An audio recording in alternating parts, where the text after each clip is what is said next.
Hello everyone, आज की class में हम लोग डिस्कस करने वाले हैं बहुपद के बारे में। ठीक है, इससे पहले आई होप बहुपद के बारे में आप थोड़ा बहुत जरूर जानते होंगे, तो डिस्कस करेंगे बहुपद क्या है। आइए, टाइम वेस्ट नहीं करेंगे।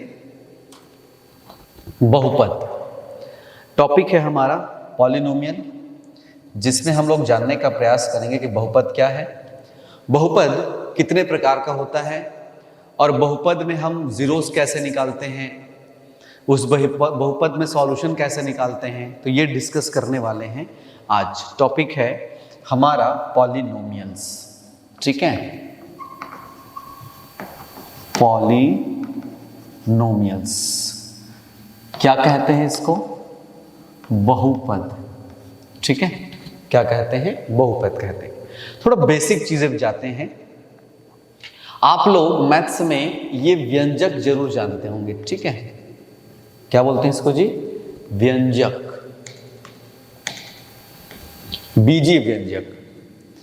जैसे हम मैथ्स में देखते हैं, यदि हम मैथ्स की क्वांटिटी की बात करें, राशि की बात करें, तो टू क्वांटिटी होता है। एक वेरिएबल क्वांटिटी होगा,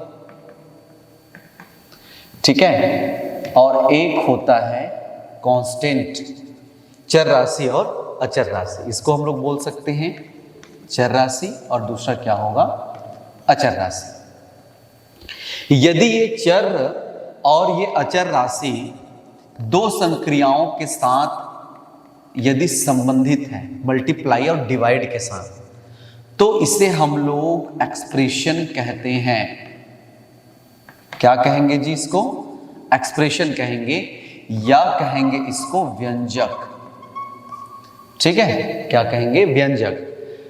ठीक है, जिसमें चर राशि हो या अचर राशि हो, जो प्रायः मल्टीप्लाई या डिवीजन के साथ संबंधित रखता हो। ठीक है, तो उसे हम लोग क्या कहते हैं? व्यंजक कहते हैं। बोलोगे सर प्लस या माइनस के साथ नहीं हो सकता क्या? हो सकता है, कोई दिक्कत नहीं है।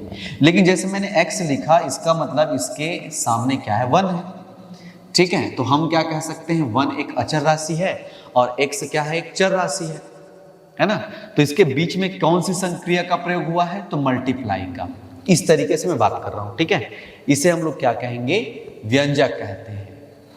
तो ठीक है, ये व्यंजक कॉन्सेप्ट क्लियर हुआ। तो अब बहुपद क्या है? What is polynomial? शब्द से स्पष्ट है, एक से अधिक पद। क्या बोलेंगे इसको? एक से अधिक पद, बहुपद। लेकिन किसका? हम किस चीज की बात कर रहे हैं उसको समझने का प्रयास करते हैं। हम आखिर जिस बहुपद की बात कर रहे हैं वो किसकी बात है, किसके बारे में बात की जा रही है? तो ऐसे बीजीय व्यंजक जिनमें चर राशियां केवल धनात्मक पूर्णांक घात के रूप में हो, एक ऐसा बीजीय व्यंजक। हम पीछे व्यंजक की बात कर रहे थे, ध्यान से देखिए। पीछे किसकी बात कर रहे थे? व्यंजक की बात कर रहे थे। तो ये जो व्यंजक है, इसको हम लोग पूर्ण रूप से क्या बोलेंगे? ऐसा बीजीय व्यंजक। लिखते जाएंगे आप लोग, एक ऐसा बीजीय व्यंजक। ठीक है, एक ऐसा बीजीय व्यंजक जिनमें चर राशियां, मैंने बोला था चर और अचर के, जिनमें चर राशियां। ठीक है, चर राशियां प्राय किसमें होता है? एक्स वाई के रूप में। जिनमें चर राशियां धनात्मक पूर्णांक, जिनमें चर राशियां धनात्मक पूर्णांक घात के रूप में हो, तो उसे बहुपद कहते हैं। बहुपद कहते हैं। पहला कंडीशन क्या है? एक से अधिक पद होना चाहिए। ठीक है, दूसरा कंडीशन क्या है कि जो चर राशि होगा उसकी जो पावर होगी वो हमेशा क्या होना चाहिए? पॉजिटिव इंटीजर होना चाहिए। और ज्यादातर हम लोग बहुपद को हम लोग यदि प्रेजेंट करें तो px के फॉर्म में रिप्रेजेंट करेंगे। p का मतलब पॉलिनोमियल, x का मतलब क्या हो गया, उसका चर राशि। यदि इसको मुझे रिप्रेजेंट करना है तो मैं क्या लिखूंगा, a0 x का पावर 0 प्लस a1 x का पावर n प्लस क्या हो जाएगा a2 x square plus a3 x का power 3 plus dash dash dash, ये आगे बढ़ते जाएगा जिसमें मैं लिख सकता हूं an x to power n। तो जो हम a b c जो लिखे हैं वो है क्या, आखिर a0 a1 a2 ये सब जो लिखे हैं डियर स्टूडेंट, ये है वास्तविक संख्याएं। क्या है बोलो जी, वास्तविक संख्याएं। क्या चीज है ये, वास्तविक संख्या। ऐसी संख्याएं जिसको नंबर लाइन पे हम शो कर सकते हैं उसे हम लोग वास्तविक संख्या कहते हैं। लेकिन जो हम n की बात कर रहे हैं ये आप देख सकते हैं यहां पे लास्ट में देख सकते हैं, ये जो n है वो क्या है, चर राशि का घात है। तो ये जो घात है हमेशा आप याद रखना ये पॉजिटिव इंटीजर होना चाहिए। आप बोलोगे सर इसको माइनस कर देंगे तो क्या होगा, नहीं माइनस नहीं करना है। माइनस नहीं करेंगे तो उसको बहुपद नहीं बोलेंगे, पॉलिनोमियल नहीं बोलेंगे। यदि फ्रैक्शन करते हैं आप, भिन्न संख्या करते हैं तो भी उसको आप पॉलिनोमियल नहीं कहेंगे, ये हमेशा आप याद रखना, ठीक है। तो पॉलिनोमियल के लिए जरूरी है कि वो जो घात है, ठीक है, वो जो घात है हमेशा क्या होना चाहिए, धनात्मक पूर्णांक होनी चाहिए। क्लियर, ये है बहुपद। बहुपद का घात, यदि एक एग्जांपल लेते हैं, जैसे मैंने लिखा है px इज इक्वल टू, मैंने लिख दिया 3x स्क्वायर प्लस 5। अब आया कि इस बहुपद का एक्सपोनेंट या घात कितना है, तो आप क्या लिखोगे, 2 लिखोगे। उस बहुपद की जो अधिकतम घात होती है उसे हम लोग लिखेंगे। जैसे यहां भी x का पावर 0 है, यहां पे x का 2 घात है, एक x का पावर 0, x पावर 2। आपको पता है ना किसी भी नंबर्स के पावर में 0 होता है तो उसकी वैल्यू क्या होती है जी, 1 होता है। तो आपको 0 को नहीं बोलना है, पूरे यदि पॉलिनोमियल का पावर की बात की जाए तो उसको आपको 2 बोलना है। डन, ठीक है। तो इस तरीके से ये बहुपद हो गया। हम डिस्कस करते हैं कि आखिर ये बहुपद की जो प्रकार है कितने प्रकार का होता है। शून्य, एक शून्य बहुपद की बात करेंगे जिसकी घात शून्य होती है, एक्चुअल में क्या है, शून्य बहुपद कह सकते हैं, ठीक है। जैसे मैंने लिख दिया, आपके सामने ऐसा कुछ आ गया px is equal to 1/x+2 आ गया, तो बोलोगे सर क्या ये बहुपद है, तो नहीं, ये बहुपद नहीं है, ठीक है। ये रूट के फॉर्म में आ गया, x+1 लिख दिया तो ये भी बहुपद नहीं है। यदि आपके सामने 1/1/1/x² प्लस 3x+2 आ गया तो क्या ये बहुपद है, नहीं है। मैंने क्या कहा, ये ऊपर जाएगा, देख लो आप नीचे में है। भैया जो घात है ये होना चाहिए, ये जो घात है ना, ठीक है जी, ये पॉजिटिव इंटीजर होना चाहिए। समझ में आया कैसे इंटीजर होना चाहिए, पॉजिटिव इंटीजर होना चाहिए, ये याद रखना है।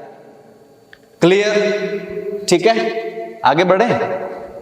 नेक्स्ट देखते हैं बहुपद का प्रकार, टाइप ऑफ पॉलिनोमियल, ठीक है, टाइप ऑफ पॉलिनोमियल।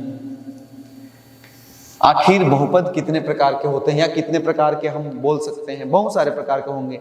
यदि रह के सबसे पहला यदि हम बात करें तो वो है linear polynomial.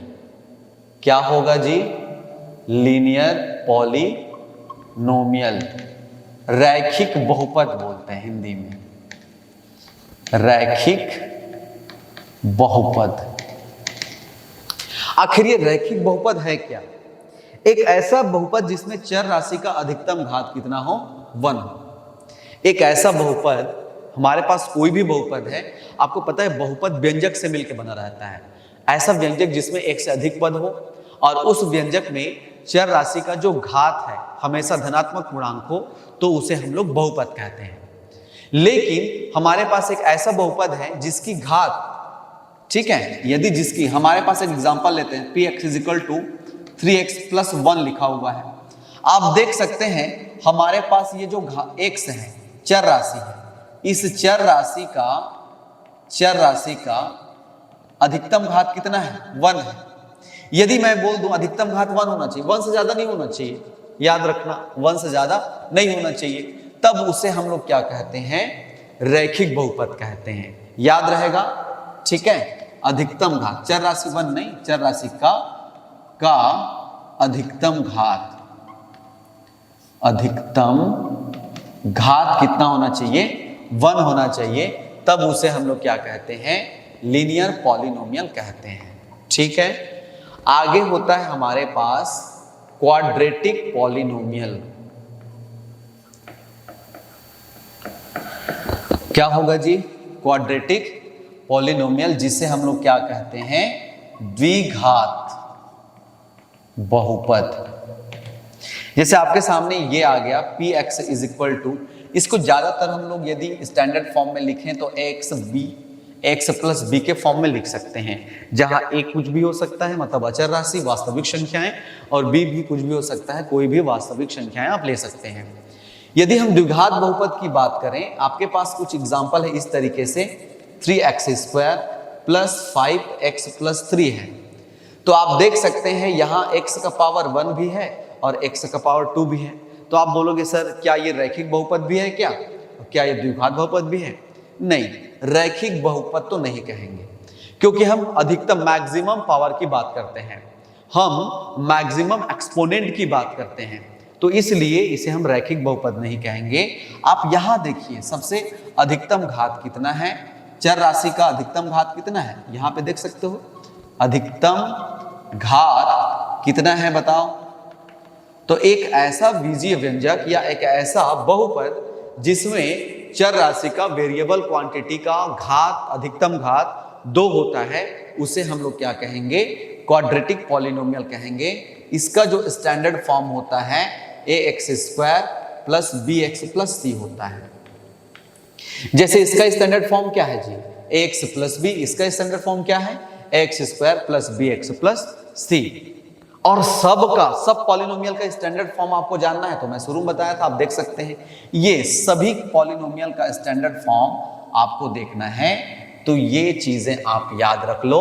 px is equal to a0x to power 0 plus a1x, ये बढ़ते बढ़ते जाएगा, इसको आप उल्टा भी लिख सकते हैं, क्योंकि ज्यादातर हम किसी भी एक्सप्रेशन को लिखते हैं तो चर राशि का जो घात होता है उसको घटते क्रम में लिखते हैं।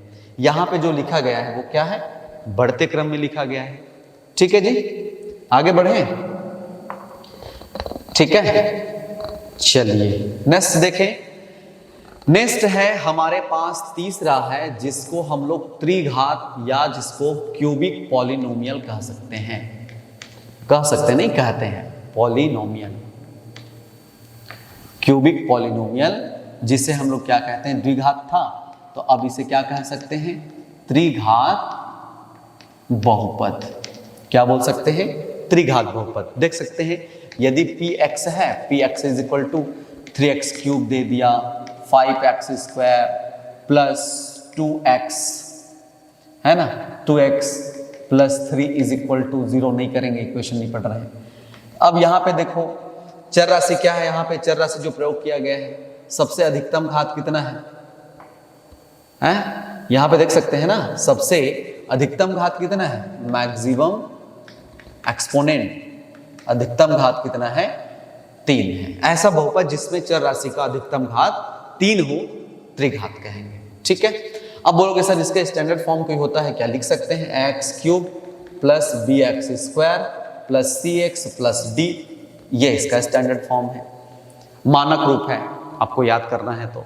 इसी तरीके से हम कह सकते हैं बाई क्वाड्रेटिक पॉलिनोमियल। क्या होगा जी? बाई क्वाड्रेटिक पॉलिनोमियल, चतुर्थ घात बहुपद, बाई क्वाड्रेटिक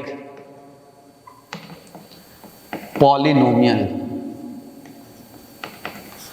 पॉलिनोमियल चतुर्थ घात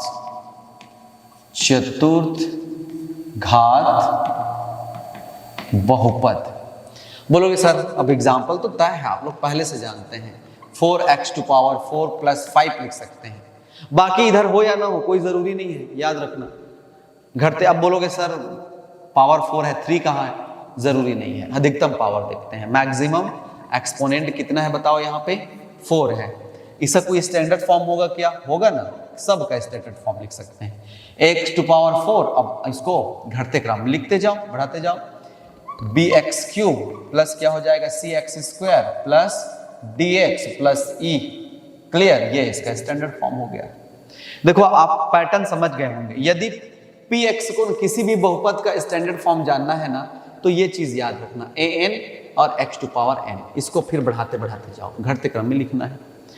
यदि स्क्वायर बोले तो यहां 2 रख दो, रैखिक बोले, लीनियर बोले तो 1 रख दो, क्वाड्रेटिक बोले तो 2 रख दो, क्यूबिक बोले 3 रख दो, बाई क्वाड्रेटिक बोले, ठीक है, यदि 5 घात वाला बोले तो 5 रख दो।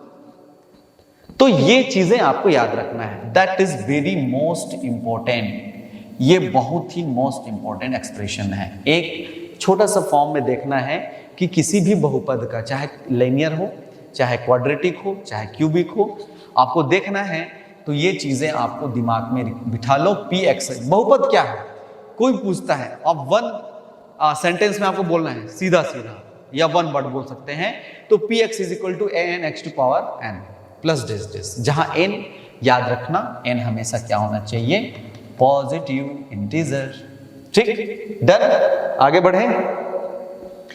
आई होप आप लोग को समझ में आ रहा होगा, ठीक है, बात समझ में आई, ठीक, ओके।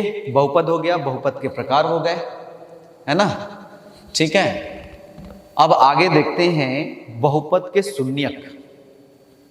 नेक्स्ट टॉपिक है हमारे पास बहुपद के शून्यक।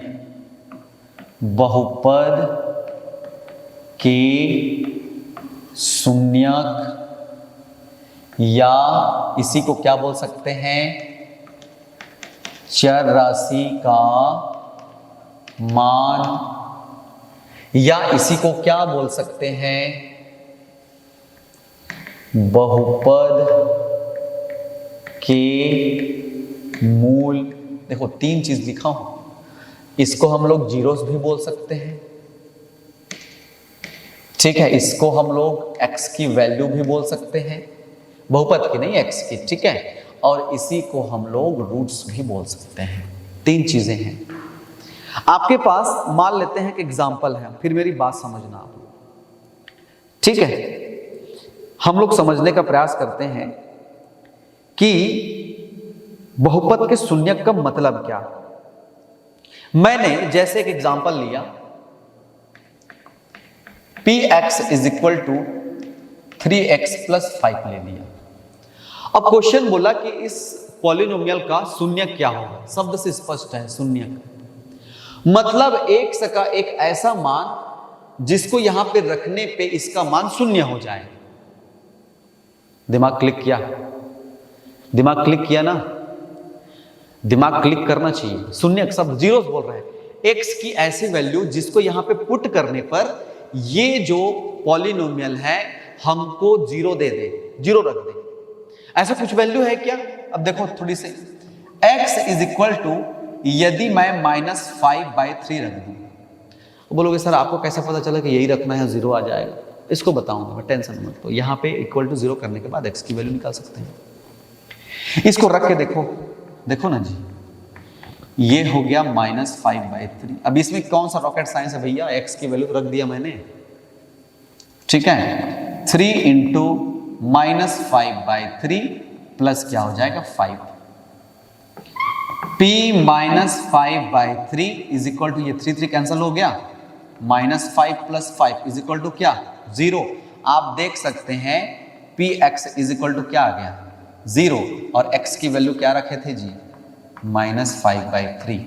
तो इसका मतलब क्या है, इस वैल्यू को मैंने यहां पे पुट किया तो ये जो पॉलिनोमियल है क्या हो गया, 0 के बराबर हो गया। इसीलिए इसका नाम पड़ गया शून्यक, और यही क्या है, चर राशि का मान है। तो इस px का शून्यक क्या हो गया, हाँ बताओ, शून्यक क्या हो गया, x इज इक्वल टू -5/3, यही शून्यक है, यही क्या है, x का मान है। इसी को हम लोग बोलते हैं बहुपद के मूल, या x के मूल बोल सकते हैं, रूट्स बोल सकते हैं। क्लियर? दिमाग क्लिक किया। अब एक बहुत ही मोस्ट इंपॉर्टेंट बात बताने जा रहा हूं जिसको दिमाग में रख लो, ठीक है, हमेशा के लिए याद आएगा, चाहे आप जेईई की तैयारी कर रहे हो, ठीक है, या किसी भी कंपटीशन एग्जाम की तैयारी कर रहा हूं, पीएससी मेंस की तैयारी कर रहे हैं आप लोग, दिमाग में आप लोग बिठा लीजिए मैं जो चीज बताने वाला हूं। अब बोलोगे क्या बताने वाले हैं? किसी बहुपद की जितनी घात होती है, समझ में आ रहा है? जितनी घात होती है उस बहुपद की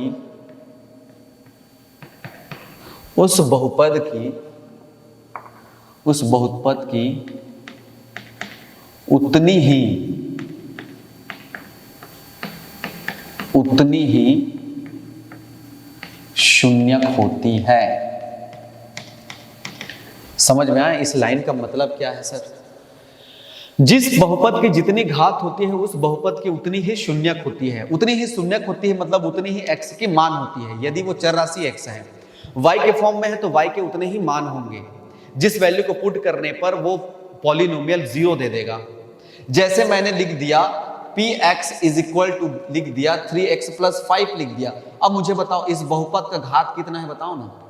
बहुपद 1 है, घात कितना है? 1 है। मतलब ये कौन सा बहुपद है? रैखिक बहुपद है, ठीक है। कौन सा बहुपद है ये? लीनियर पॉलिनोमियल है। क्यों पता, कैसे पता चला? क्योंकि x का घात कितना है? 1 है। तो जब x का घात 1 है तो शून्यक भी कितने होंगे? एक ही होंगे। शून्यक एक होंगे मतलब क्या है? ये x का मान भी एक ही होगा। इसका मतलब यदि मैं लिख दूं px is equal to x² + 2x + 3 लिख दूं। अब बताओ यहां पे घात कितनी है?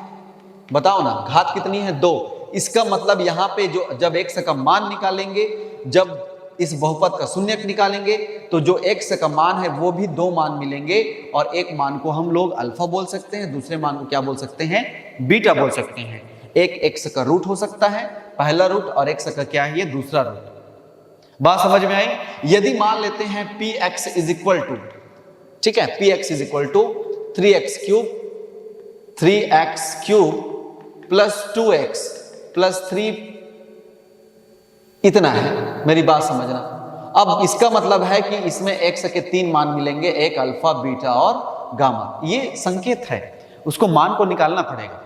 तो ये चीजें याद रखना है आपको कि किसी भी बहुपद की जितनी भी घात होगी, जितनी अधिकतम घात होती है, उतने ही उसके मूल होंगे, उतने ही उसके रूट्स होंगे, उतने ही उसके जीरोस होंगे। और ये सभी मान को रखने पर वो वैल्यू हमको 0 दे देगा। क्लियर? तो ये चीजें आपके दिमाग में क्लिक करना चाहिए, अदरवाइज दिक्कत हो जाएगी। ठीक है, बात समझ में आ रही है जी? क्लियर है ना? चलिए, थोड़ा सा कोई भी चीजों को आपको समझना है तो हम ग्राफ के माध्यम से भी समझ सकते हैं। ठीक है, ग्राफ आप लोग जानते होंगे। ग्राफ, थोड़ा सा ग्राफ की डिस्कशन दे देता हूं। लीनियर इक्वेशन, हम ज्यामितीय अर्थ पढ़ने वाले हैं। बहुपद के शून्यकों का ज्यामितीय अर्थ, रैखिक बहुपद के शून्यक का ज्यामितीय अर्थ क्या है, इसको समझने का प्रयास करते हैं। ज्यामितीय अर्थ का मतलब क्या? रैखिक, थोड़ा डिटेल से जा रहा है ना, चाहे आप सीजी बीएससी वाले हो, स्टेट बोर्ड वाले हो, सीबीएसई वाले हो, आपको कहीं भी कुछ भी कोई भी पोर्शन छूटेगा नहीं। ठीक है, और आगे आपको तो पढ़ना ही है, चाहे किसी सिलेबस में हो या ना हो, है ना। आगे आप जब आगे बढ़ेंगे तो सभी सिलेबस में ये मिलने ही वाला है, चीजें आपको याद रखनी है। ठीक है, मैथ्स है ना, प्रैक्टिस का सब्जेक्ट है जी। आप जब तक प्रैक्टिस नहीं करेंगे, सबसे पहले कॉन्सेप्ट को दिमाग में बिठाइए। भाई आपके पास मटेरियल होगा तब तो कुछ बनाओगे। बोलोगे कुछ फार्मूला याद ही नहीं है, कुछ कॉन्सेप्ट दिमाग में है ही नहीं, पेन कापी पकड़ के बैठ गए, बोलोगे सर मैथ से नहीं बन रहा है। तो ऐसे मैथ से थोड़ी ना बनेगा। सबसे पहले कॉन्सेप्ट दिमाग में रखना, कॉन्सेप्ट के बाद उससे रिलेटेड कुछ फार्मूलाज हैं उसको लर्न करना है, लर्न करने के बाद तब आप मैथ से बनाने के लिए बैठना। ठीक है, कम से कम 1 या 2 बार तो इसमें कर लो, करने के बाद मैथ से बनाओगे। फिर मैथ से बनाते बनाते फिर वो धीरे धीरे फिर से उसकी बेसिक चीज़ें, उसका जो डिटेलिंग है, उसकी जो गहराई है, वो हमारे दिमाग में आते जाता है। ठीक है, डरने की जरूरत नहीं है। किसी ने कहा है कि maths is language of God. भगवान को जब बातें करनी होती हैं तो मैथ्स की लैंग्वेज में बात करता है। भगवान जाने, अब कोई पता नहीं, चलो छोड़ो, ठीक है।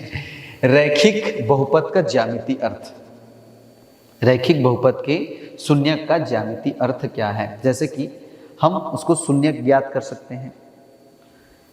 ठीक है, चलो स्टार्ट करें। चलो, रैखिक बहुपद के शून्यक का ज्यामिति अर्थ, ज्योमेट्रिकल मीनिंग क्या है, ये हम लोग देखने का प्रयास करते हैं। ठीक है, ज्योमेट्रिकल मीनिंग का मतलब होता है कि हम ग्राफ में बताएं, कि ग्राफ में बताने के बाद उसका आंसर क्या मिल रहा है, ये चीजें हम देखेंगे। माना हमारे पास एक रैखिक बहुपद है, ठीक है, px इज इक्वल टू, और उस रैखिक बहुपद को मैं एग्जांपल के तौर पे ले रहा हूं 2x + 5, 2x + 5 है। इसको मैं समझने के लिए y ले लिया, y इज इक्वल टू क्या, 2x + 5। ठीक है, अब इसके बाद मैं देखना चाहता हूं इसको ग्राफ में हम कैसे प्लॉट करें, ग्राफ में हम कैसे बताएं। तो ग्राफ में बताने के लिए हम देखते हैं, ग्राफ में बताने के लिए हम देखते हैं क्या देखते हैं। ठीक है, अलग अलग बिंदु है, अलग अलग बिंदु पर ये मान कैसे देगा। ठीक, चलिए स्टार्ट करें। आपको बोला था यदि हमको शून्यक निकालना हो, शून्यक का मतलब क्या, रैखिक बहुपद के शून्यक का मतलब है, मैं किसकी बात कर रहा हूं, px। px is equal to क्या हो जाना चाहिए, 0 हो जाना चाहिए। x का वे मान जिसको इस यहां पे रखने पर px की वैल्यू क्या हो जाना चाहिए, 0 होना चाहिए। px की वैल्यू 0 होना चाहिए, इसका मतलब कौन सा क्या वैल्यू 0 होना चाहिए, y 0 होना चाहिए। ठीक है, चलिए ग्राफ बनाए। ग्राफ तो आप लोग देखे होंगे जी, ये होता है ग्राफ, x एक्सिस और y एक्सिस, x एक्सिस और ये क्या होगा, y एक्सिस का ये पॉजिटिव डायरेक्शन है, ये नेगेटिव डायरेक्शन। ठीक है, नेगेटिव x है और ये क्या हो जाएगा, नेगेटिव y है। इसको मैंने 1 लिख दिया, 2 लिख दिया, 3 लिख दिया, 4 लिख दिया, 5 लिख दिया, -1, -2, -3, -4 आगे बढ़ते जाएगा। अब मुझे एक चीज बता दो, अब मैं क्या बनाऊंगा, टेबल बनाऊंगा, थोड़ा सा दिमाग, ग्राफ में हम कैसे बताएंगे। ठीक है, ये मैंने x लिख दिया और ये क्या लिख दिया, y लिख दिया। इधर भी आगे बढ़ते जाते हैं, 1, 2, 3, 4। ठीक है, और ये क्या हो जाएगा, 5। अच्छा बताओ, x की, y की वैल्यू क्या होना चाहिए, y की वैल्यू क्या होना चाहिए, 0 होना चाहिए। अब y की वैल्यू को 0 करो, 2x प्लस इधर इधर भैया कहाँ तुम लोग का दिमाग चला जाता है, 2x + 5 इज इक्वल टू क्या है, y। तो 2x + 5 इज इक्वल टू क्या हो जाएगा, 0। तो 2x इज इक्वल टू क्या हो जाएगा, -5, x इज इक्वल टू क्या हो जाएगा, -5/2। यहाँ पे मैं क्या लिखूंगा, -5/2 लिखूंगा। क्लियर, बात समझ में आ रही है ना। ठीक है, अब हम क्या करेंगे, इसको प्लॉट करेंगे। -5/2 का मतलब क्या जी, 2.5 यहाँ पे लगभग आएगा, वो बिंदु कहाँ पे आएगा, यहाँ पे आएगा। ये वो बिंदु है जब जब y की वैल्यू को 0 लिया तो x की वैल्यू क्या मिला, -5/2 मिला। आपको पता होगा पहला वाला वैल्यू हमेशा x का होता है, दूसरा वाला y का। एक और बिंदु बना देते हैं ताकि हमको ये कुछ दे दे। यदि मैं, है ना, x की वैल्यू 1 रख दूं थोड़ी देर के लिए, x की वैल्यू 1 रख दूं तो हमको क्या मिलेगा उस इक्वेशन से, 2x + 5 इज इक्वल टू क्या है, y। x की वैल्यू 1 रखेंगे तो क्या हो जाएगा, x इज इक्वल टू 1 पे, +5 इज इक्वल टू y, और ये हो जाएगा y इज इक्वल टू क्या मिल जाएगा, 7 मिल जाएगा। x इज इक्वल टू क्या है, x इज इक्वल टू 1, तो y इज इक्वल टू क्या हो जाएगा, 7। ये 1 इधर कहीं मिलेगा, आप समझ जाना, ये 6 हो जाएगा, इधर क्या मिलेगा, 7। ये जो पॉइंट है समझ जाओ आप, 1, 7 है। अब इस पॉइंट को हम क्या कर देंगे, मिला देंगे। ठीक है, ये क्या है पता है, रेखा है। क्या है बोलो, रेखा है।